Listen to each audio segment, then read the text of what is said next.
All right, well, welcome. We're going to talk about how to graph trigonometric functions. And I got two functions right here, cosine and sine, and see if we can do that. So we're going to start with example number 1 right here.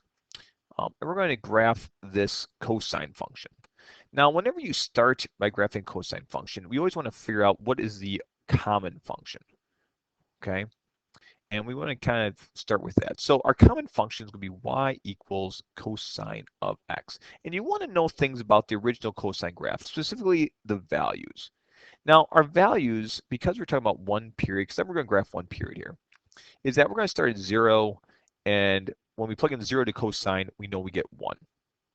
Okay, and then we go to pi over 2, and we know pi over 2 is going to be 0, and then we go to pi, which we know is going to equal -1.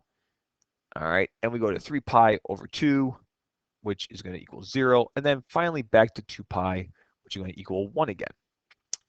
Now, how does this change? Well, the first thing that I normally do is I want to figure out what is this new starting point. So we're going to find the new starting point. Okay, now to figure out this new starting point, we're going to look at, we have to find the x's and we also have to find the y. Now, to find our x, we actually are going to take where the x's are possibly being transformed, and that is inside of the cosine. So if you take x plus pi over 4, and actually you can do this with almost any function, whether it's polynomial or logistic or exponential. If you want to see how it's been transformed, and you want to figure out the phase shift or how it's been horizontally or shifted right or left, if you just set that whatever is inside equal to 0, that can tell you where your new x value has been moved. All right, where your new x value has been moved. And so where has this new x value been moved to? Well, if you solve for this, this has been moved to, all right, x equaling -pi over 4. That means all of our values, okay, have been moved to the left pi over 4 units. We call this the phase shift, okay? And sometimes when you look at this, you can see the c, and the c, all right, x minus c tells you the phase shift. And we could probably look at right there and figure out we have a phase shift of, all right, left, all right, pi over 4. That's pretty easy. So we now know our new starting points can be, all right, at -pi over 4. Now, where is our y value? Well, our y value is in the outside, on the outside. And so we look at our outside values, and we take each one of our original y values, and we basically take that, and if we plugged in -pi over 4 into here, we would get 0. Cosine of 0 is 1. And so if we want to find our new starting point, we find our x, we find our y by taking our 1, and we multiply that by 4, and we're going to add 4 to it, which then equals 8. Okay, now from here, we are now going to find all of our remaining values. Now, to do this, we can take, and a bunch of different ways of figuring this out, is that essentially what we're going to do is, if you know about sine, these are all busted or break down into quartiles. In quartiles, all right, quartile 1, quartile 2, all right, quartile 3, all right, and then quartile 4. Now, each one of these quartile has a length. Now, if you notice in the unit circle, we go from 0 to pi over 2, so pi over 2 is the length from one quartile to the next. Well, how do you figure out quartile length? Quartile length is really the period divided by 4. Now, in this case, our period, because we don't have a b value, is 2 pi. And we're going to divide that by 4, and what we get is pi over 2. So what does that mean? Starting at this -pi over 4, our next point, our next x value, is going to be pi over 2 units away from that. So if I take -pi over 4, and I add pi over 2 to it, what I get is pi over 4. And if I do that consecutively for each additional one, I add another pi over 2 to that one, I get 3 pi over 4. And if I add a pi over 2 to that one, what I have then is going to give us 5 pi over 4. Okay. And then if I add another pi over 2 to that one, I'll have 7 pi over 4. And we count 1, 2, 3, 4, 5. That's our 5 points. And this is our first quartile, second quartile, our new quartile, third and fourth, and so on and so forth. How do we figure out the y values? Well, if I plug in pi over 40 here, pi over 4 plus pi over 4 is pi over 2, oh, I get 0. So I find my new y values by simply just plugging those in. 4 times 0 plus 4, which equals 8. And I can do that probably in my head for little ones. 4 times negative 1, all right, plus 4 is going to be 0. And then I have 0, once again, is going to be 8. And then I know that my other one, oops, it's not 8. That should equal 4. I apologize. 4. And then we got 4, and then 8 again. Okay, hopefully you caught that. So what does this look like? Well, if we were to graph this, we can do our scale like so. I'm going to do it by pi over 2's. So it's going to be negative pi over 2. This is going to be pi over 2. We'll have a pi. We'll go all the way down to 3 pi over 2, and then 2 pi. Our values here, I'm going to go by 2's, 2, 4, 6, and 8. Who do we appreciate? Trig. Yes, we do. Negative 2 there. We can find our points by going and just applying these out. And so negative pi over 2, which right here is 8, followed by pi over 4 and 4, followed by 3 pi over 4 and 0, followed by 5 pi over 4 and 4. And notice how this is going to be right in the middle of pi and 3 pi over 4 because it's pi over 4, which is 45 degrees if you think about it that way. And we have 0. And it can go in this other manner as well. And you know it's all going to repeat. And so what we have is this nice little graph going like so,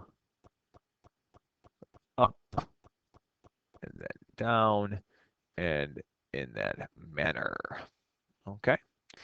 Our midline, as you can see, comes right in the middle, which we can then identify what is our amplitudes. All right. Amplitude, which we see is going to equal 4. We can see our period is still going to equal pi over 2 pi, and so on and so forth. All right, so a lot of things you can get from here. All right, in doing our graph. So if you didn't catch that, we're going to go through one more time, okay? And going through one, we're talking about sine. Now, before we do the sine function, probably we want to rate this, okay? And that generally when we have this, we would like to have this negative 2x. I'm going to put that negative 2x over here because that tells us something. When there's a negative in front, right here, it's a reflection over the y-axis. When there's a negative inside, it's a reflection over the x-axis. Now, what is that going to mean for us? All right, we'll talk about that when we get through our different points. So we're going to reflect over the x-axis here. But before we do, let's think about what is our basic function. Well, our basic function, our common function like this, all right, is we're going to talk about the sine function. So I'm going to write the sine function here. What are the points for the sine function? Well, very similar to the cosine function. We have 0. We're going to have pi over 2 for our inputs. We'll have pi. We'll have 3 pi over 2. And of course, we get 2 pi. All right. Except for sine, when you plug in the 0 into sine, we know that's going to be 0. Then pi over 2 is going to be 1, then 0, then negative 1, and 0 again. Okay, so now the second thing we want to do, and if I didn't label it over there, good, the second thing we want to do is we want to find our new starting point. Okay, our new starting point. And our new starting point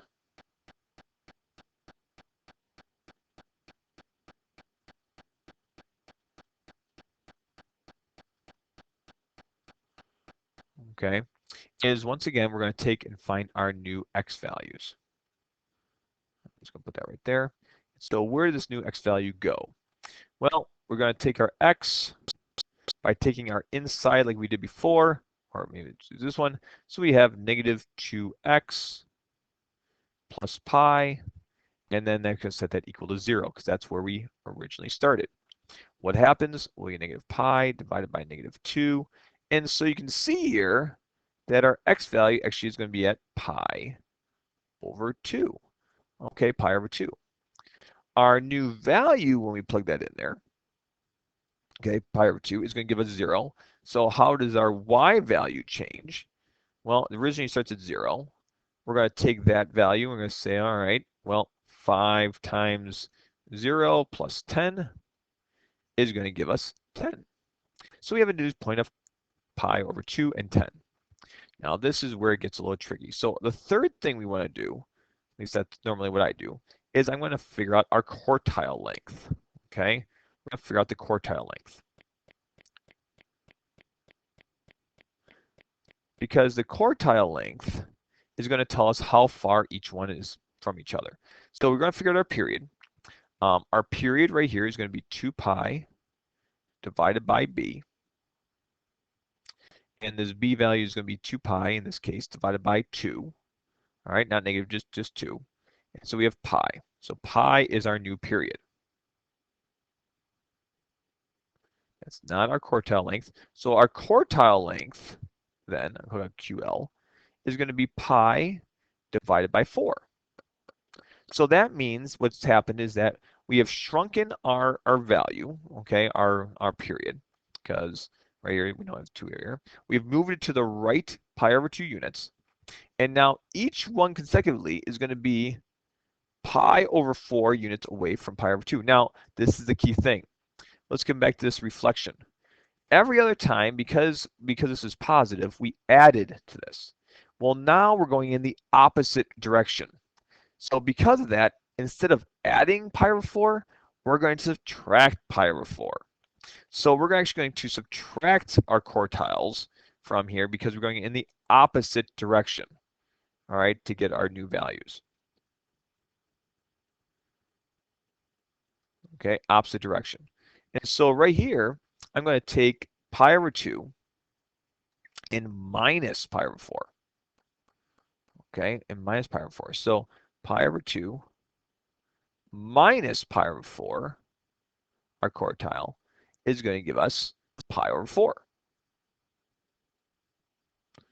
Okay, now why did we do that? Well, if I plug in this pi over 4 into here, what I realize is that I have negative 2, all right, negative 2 times pi over 4, which is going to give us negative pi over 2, plus pi is gives us pi over 2, which is actually our original starting point. And so now I can find my new value of staying 1, all right, our new point.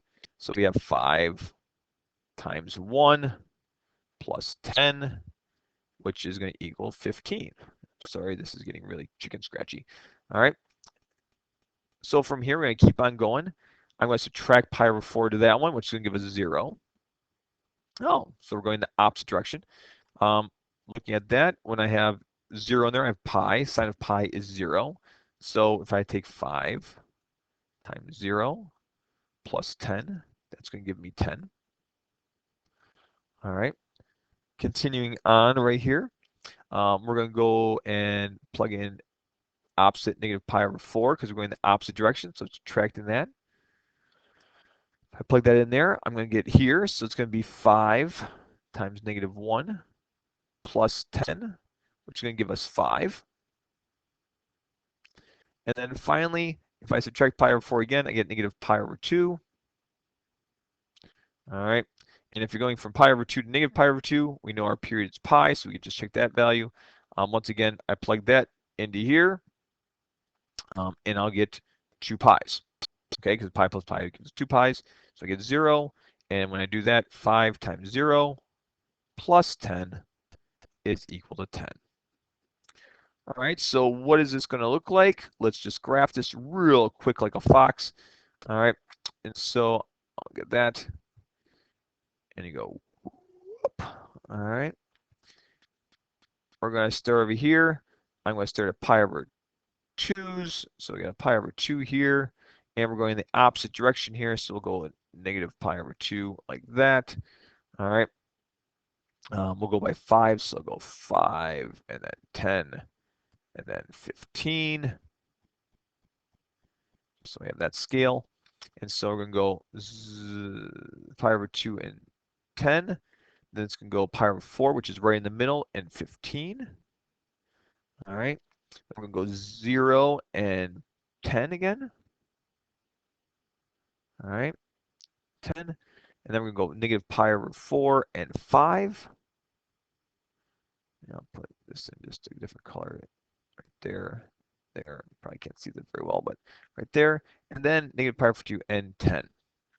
And so you can see that this right here, make it green. All right. The sine function is going like this, and we can keep on going right here. Notice that we started pi over 2, but it's going in the opposite direction. Okay, here is our midline right there.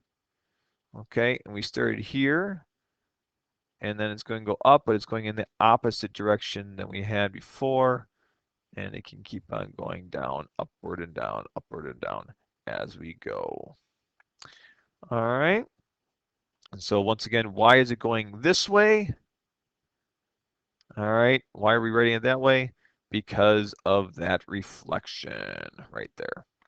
Okay, well, two different examples of how to graph a trig function. These are more difficult examples. All right, first thing is find the common function, find your new starting point. All right, find the quartile lengths. All right, and then once you get the quartile lengths, add them to your values. All right, right here from your starting point, add them together. And from there, this can talk about your y values and how to figure out your y values from those different quartile lengths. Well, I hope that makes sense. I hope that helps you out. All right, yep. And yeah, good luck and God bless in the rest of your problems.